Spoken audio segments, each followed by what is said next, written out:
Guys, how are you and welcome to the bio boost academy. आज हम lecture में पढ़ेंगे इंटरकनेक्टेड साइंसेस, यानी कि एक बायो जो है, एक बायोलॉजी फील्ड है, ये किस किस तरीके से साइंस की दूसरी फील्ड के साथ, ब्रांचेस के साथ कनेक्टेड है। जैसे कि हम लोगों को पता है बायोलॉजी का क्या मतलब होता है, study of living things, study of living organism के बारे में पढ़ना। ठीक है, बायोलॉजी जो होता है इसे कंसिडर भी किया जाता होता है साइंस ऑफ लाइफ के लिए। ठीक है, और एक बात हमेशा याद रखिएगा कि कभी भी आप लाइफ को आइसोलेट करके यानी तन्हा करके ज़िंदगी नहीं गुजार सकते। आप हमेशा अपनी ज़िंदगी मरकज़ी महवर के तौर पे गुजारते होते हैं, यानी कि सेंट्रल हब के तौर पे गुजार रहे होते हैं। जिस तरीके से हम लोग एक दूसरे के साथ इंटरकनेक्ट होते हैं, हमें और भी बहुत से साइंटिफिक डिसिप्लिन्स के बारे में पता चल रहा होता है, साइंटिफिक बिहेवियर और रीजन्स के बारे में पता चल रहा होता है। ये जैसे जैसे आपके पास इंटरकनेक्टेड होते हैं ना, इससे हमें पता चल रहा होता है, इससे हमें मदद मिलती है एक लिविंग वर्ल्ड के बारे में जानने की, एक लिविंग ऑर्गेनिज्म के बारे में जानने की, एक सेलुलर लेवल से लेके एक ऑर्गेनिज्म तक, ऑर्गन लेवल तक जाके हर चीज़ के बारे में पढ़ना, इवन इन अ ग्लोबली या इकोसिस्टम में या एक सेल के बारे में भी पढ़ना। ये सारी चीज़ें क्या होती हैं, इंटरकनेक्टेडली तौर पे होती हैं और ये बायो से रिलेटेड होती हैं।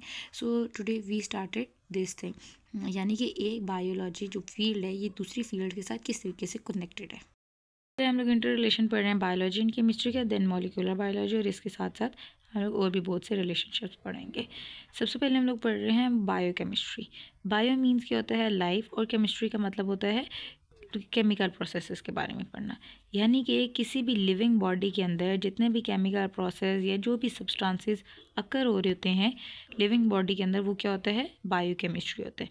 जैसे कि आप क्या कैसे कह सकते हैं, कोई भी डीएनए का फंक्शन या स्ट्रक्चर के बारे में पढ़ना, प्रोटीन कैसे बनती है या मेटाबॉलिक पाथवे वगैरह के बारे में पढ़ना। ठीक है, ये सारी चीज़ें हम लोग कब पढ़ रहे होते हैं और कहाँ पर पढ़ रहे होते हैं, ये सारी चीज़ें हम लोग पढ़ रहे होते हैं बायोकेमिस्ट्री के अंदर पढ़ रहे होते हैं। और एक बात हमेशा याद रखिएगा, ये जो बायोकेमिस्ट्री है ये बहुत ही ज़्यादा इंपॉर्टेंट है, फंडामेंटल है। किस चीज़ के लिए फंडामेंटल है, ये आपके पास अंडरस्टैंडिंग करने के लिए फंडामेंटल है, बिकॉज इसी से ही आपके पास एक लाइफ बनती है। ये यहाँ पर बताती है कि जेनेटिक कोड से लेकर आप लोग सेलुलर एनर्जी प्रोडक्शन तक आप लोग केमिस्ट्री यानी कि बायोकेमिस्ट्री के अंदर हम लोग पढ़ सकते होते हैं। ठीक है, now we study molecular biology होता है मॉलिक्यूलर लेवल तक आप लोग पढ़ना। किसी भी एक लिविंग बॉडी के अंदर मॉलिक्यूलर लेवल तक किसी चीज़ के बारे में स्टडी करना क्या होता है, मॉलिक्यूलर बायोलॉजी। यानी कि हम लोग कैसे कह सकते हैं, एक इंटर रिलेशनशिप है डीएनए का आरएनए और आरएनए से प्रोटीन बनना। ठीक है, ये एक मॉलिक्यूलर लेवल है ना। अच्छा, ये बात याद रखिए, ये जो मॉलिक्यूल्स होते हैं ये आम नेकेड आई से नहीं देखे जा सकते, इनके लिए माइक्रोस्कोप, इलेक्ट्रॉन माइक्रोस्कोप या दूसरे ये तरह की चीज़ें यूज़ की जाती हैं ताकि हम लोग मॉलिक्यूल्स वगैरह को देख सकें। और एक बात याद रखिएगा, हर फील्ड का हर इंटर रिलेशन, जैसे कि मॉलिक्यूलर बायोलॉजी या बायोकेमिस्ट्री है, हर किसी का एक अपना इम्पोर्टेंस है, एक अपनी वैल्यू है, जो कि किसी भी एक लिविंग बॉडी के अंदर प्रोसेस हो रही होती है। पढ़ रहे हैं बायोमैकेनिक्स एंड बायोफिजिक्स। ठीक है, बायोमैकेनिक्स में अब हम लोग क्या पढ़ेंगे, बायोमैकेनिक्स में हम लोग ये पढ़ेंगे कि जितने भी आपके पास मैकेनिकल प्रिंसिपल्स हैं, उन सारे प्रिंसिपल्स को आप लोग जैसे भी लिविंग बॉडी या लिविंग ऑर्गेनिज्म के ऊपर अप्लाई करते होते हैं, ये सारी चीज़ों के बारे में पढ़ना बायोमैकेनिक्स में होता है। ठीक है, अब किस तरीके से अप्लाई, यानी कि मूवमेंट के बारे में स्टडी करना, ब्लड फ्लो के फ्लूइड फ्लो के बारे में स्टडी करना, या किसी भी स्ट्रक्चरल प्रॉपर्टी के बारे में पढ़ना, आपके पास क्या होता है, बायोमैकेनिक्स होता है। इसी तरीके से हम साथ पढ़ेंगे बायोफिज़िक्स। बायोफिज़िक्स में आपके पास क्या होता है, जो बायोफिज़िक्स होती है ना, इसमें हम लोग ये पढ़ते होते हैं। वैसे भी बायोफिज़िक्स जो होती है ना, ये बहुत से आपके पास ज़िंदगी के राज खोल रहे हैं। दिन ब दिन आपके पास एक नई आपके पास थ्योरी प्रोवाइड हो रही है, आपके पास नए दिन आपके पास डिस्कवरीज हो रही हैं। ठीक है, ये जो आपके पास बायोफिज़िक्स है ना, ये आपके पास एक बायोलॉजिकल सिस्टम को स्टडी करने में आपके पास हेल्प करती है। ये आपके पास बताती है कि आपके पास किसी एक बॉडी के अंदर कितनी फोर्स है, किस लिहाज से अप्लाई हो रही है, इसे कितनी ज़रूरत है, ये अभी कैसे काम करेगा।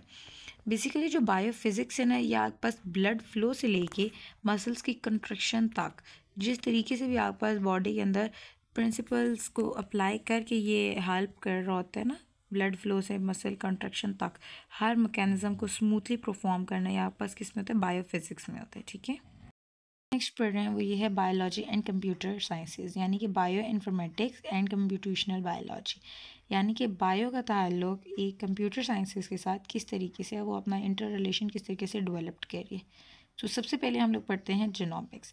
जीनोमिक्स में हम लोग ये पढ़ते होते हैं जेनेटिक डेटा के बारे में एनालाइज करना, उसके बारे में स्टडी करना, यानी हेरिडिटी मटेरियल के बारे में। ठीक है, जेनेटिक डेटा के बारे में अंडरस्टैंड करना, इन द बायोलॉजिकल ऑर्गेनिज्म के अंदर, यानी एक लिविंग ऑर्गेनिज्म के अंदर पढ़ना, ये सारी चीज़ें क्या होती हैं, जीनोमिक्स होती हैं, ठीक है। जीनोमिक्स में मेन इंपॉर्टेंट थिंग हम एवोल्यूशन के बारे में भी स्टडी कर रहे होते हैं, ठीक है। देन द सेकेंड थिंग है प्रोटोनॉमिक्स। प्रोटियोनॉमिक्स में हम लोग क्या पढ़ रहे होते हैं, प्रोटीन्स के बारे में पढ़ना, कि एक बॉडी के अंदर किस तरीके से प्रोड्यूस्ड हो रही होती हैं, ये प्रोटीन के बारे में पढ़ने में क्या होता है, प्रोटियोनॉमिक्स होता है, ठीक है। मेन इंपॉर्टेंट थिंग इज़ प्रोटियोनॉमिक में हम लोग ड्रग की डिस्कवरी और डिज़ीज़ के बारे में पढ़ते होते हैं, कि वो किस तरीके से बॉडी के अंदर आया है और उसके अंदर से अब क्या क्या हम ड्रग देंगे तो उससे वो डिज़ीज़ क्योर हो सकता है, ठीक है। ये प्रोटियोनॉमिक्स में होता है। Then modelling. मॉडलिंग में आपके पास क्या होता है कि आपके पास बहुत ही जो डिफ़िकल्ट आपके पास बायोलॉजिकल कॉम्प्लेक्स स्ट्रक्चर्स होते हैं ना, उनको शेप में देना, उनको 3D शेप 2D शेप में मॉडल में कन्वर्ट करना, आपके पास क्रिएट करना, वैसे आपके पास क्या होता है, मॉडलिंग होता है। एक बात हमेशा याद रखें, जो कंप्यूटर साइंसेज में होते हैं ना, इसने अपनी एक बायो फील्ड में ना बहुत बड़ी एक जगह बना रखी है। किस तरीके से ये आपके पास बहुत ज़्यादा हेल्पफुल है इन अ बायो फील्ड में।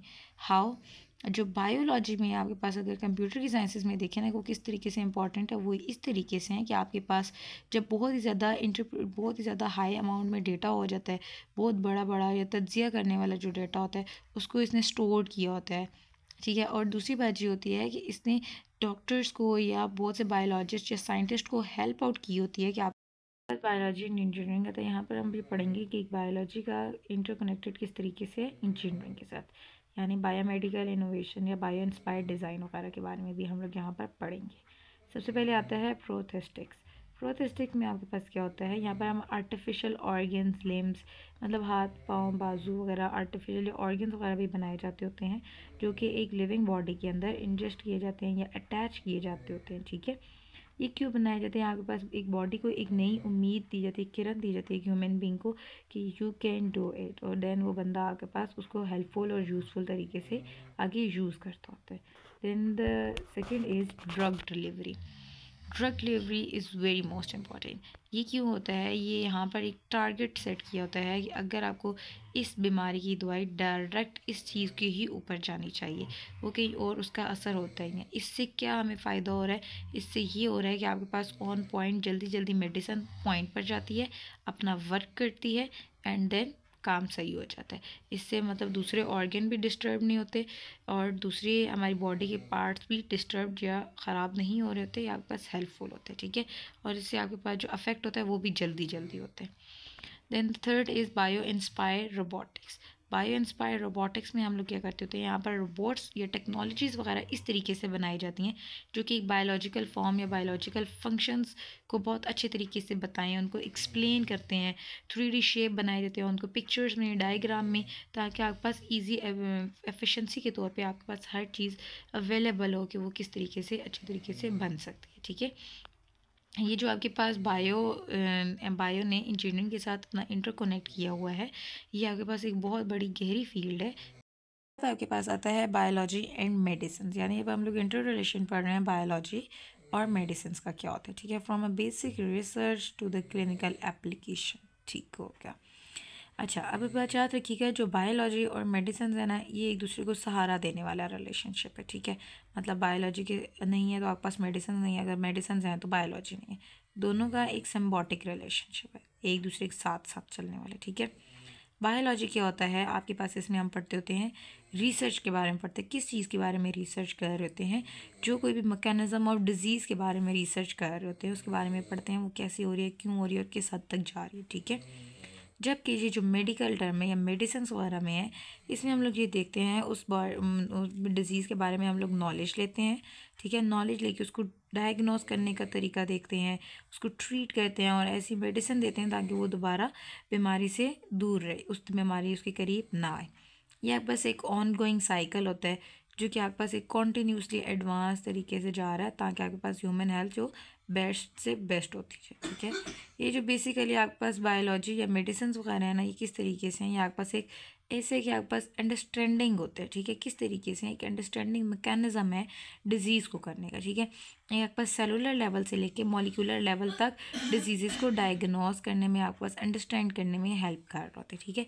और दूसरी बात यह है कि आपके पास ये पर जब मैकेनिज्म हमें पता चल जाता है, तब आपके पास एक नई नई डायग्नोस्टिक टूल या थेरेपीज़ हमें पता चल रही होती हैं, और जैसे जैसे हमें थेरेपीज़ या डायग्नोसिस हमें पता चल रही होती हैं, हम अकॉर्डिंग टू पर्सन उनकी जेनेटिक प्रोफाइल या जेनेटिक मेकअप के अकॉर्डिंग हम लोग उन्हें दे रहे होते हैं कि यू नीड दिस थिंग, तो हम उन्हें ये देते हैं, you need this thing, then हम उन्हें इसके अलावा कुछ और देते होते हैं। ठीक है, जैसे अभी हम लोगों ने सारी इंटरकनेक्शंस पढ़े हैं, रिलेशनशिप्स पढ़े हैं बायोलॉजी का दूसरे अदर साइंसेस सब्जेक्ट्स के साथ, ये सिर्फ यहाँ तक ही नहीं है, इनके अलावा भी बहुत से फील्ड्स हैं, ठीक है, जिनके साथ एक बायो इंटरेक्ट कर रहा होता है। ठीक है, ये तो वक्त की कमी के साथ आप हम लोगों ने कुछ बताएंगे।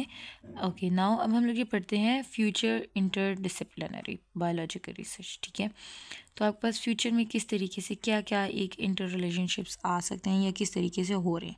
सो एक बार याद रखिएगा, साइंटिफिक डिसिप्लिनरी में कोई बाउंड्रीज़ नहीं है। ठीक है, लाइक पहले भी इसी तरीके से आपके पास बहुत सी अनप्रेडिक्टेबल चीज़ें होती रही हैं, आगे तक होती रहेंगी। ठीक है, इसमें डिस्कवरीज होती रहती हैं। सही है, आपके पास उम्मीद तो यही है कि बहुत अच्छे अच्छे बायोलॉजिकल फ्यूचर में आपके पास बहुत अच्छे से कोलैबोरेशन हो, और मतलब डिफरेंट फील्ड्स के साथ कोलैब करके आपके पास डिफरेंट एस्पेक्ट से आपके पास डिफरेंट टूल्स बनाए जाएँ, आपके पास एक डिफरेंट डिफ़िकल्ट कॉम्प्लेक्स प्रॉब्लम्स को आपके पास इजी वे में सॉल्व किया जाए, डायग्नोस किया जाए डिफरेंट बीमारियों को। ठीक है, सबसे पहले आपके पास आता है सिंथेटिक बायोलॉजी। सिंथेटिक उम्मीद ये है कि इंसानों को बनाया जाए। ठीक है, सबसे पहले आपके पास ये आ रहा है सिंथेटिक बायोलॉजी। सिंथेटिक बायोलॉजी में हम लोग क्या करेंगे, डिफरेंट पार्ट्स बनाएंगे, डिवाइसेस बनाएंगे या ऐसा सिस्टम बनाएंगे जो कि आपके पास एक परफेक्ट हेल्दी रिलेशनशिप कायम करे, जो कि आपके पास डिजीज़ को उसको डायग्नोस करे और आपके पास एक ईजी वे में सारा कुछ प्रोसेस हो जाए। ठीक है, ये आपका पास सिंथेसिस बायोलॉजी में होता है। न्यूरो साइंस में आप लोग क्या करेंगे, न्यूरो साइंस आपके पास एक डीप अंडरस्टैंडिंग होगी। किस चीज़ की अंडरस्टैंडिंग होगी, ब्रेन की अंडरस्टैंडिंग होगी। ये बायोलॉजिकल, कंप्यूटेशनल या फिजियोलॉजिकल अप्रोचेस को कंबाइन करके, इन सारी चीज़ों को कंबाइन करके आपके पास एक ब्रेन की अप्रोच बनाई जाएगी, जो कि किस चीज़ को होगी, न्यूरो साइंस में होगी। ठीक है, पास आता है एस्ट्रोबायोलॉजी। एस्ट्रोबायोलॉजी बेसिकली आपके पास वो चीज़ होती है जो कि आपके पास स्टडी किया जाता होता है ऑरिजिन को, एवोल्यूशन को, डिस्ट्रीब्यूशन को, यानी कि एक लाइफ कैसे ओरिजिनेट हुई थी या एवोल्यूट हो रही है या आगे किस हद तक आगे जाएगी, इन चीज़ों सारी चीज़ों के बारे में पढ़ना क्या होता है, एस्ट्रोबायोलॉजी होता है। ठीक है, एक अल्टीमेट इंटरडिसिप्लिनरी क्वेस्ट है जो कि आपके पास चलती हुई आ रही है और आगे तक भी चलती रहेगी। ठीक है।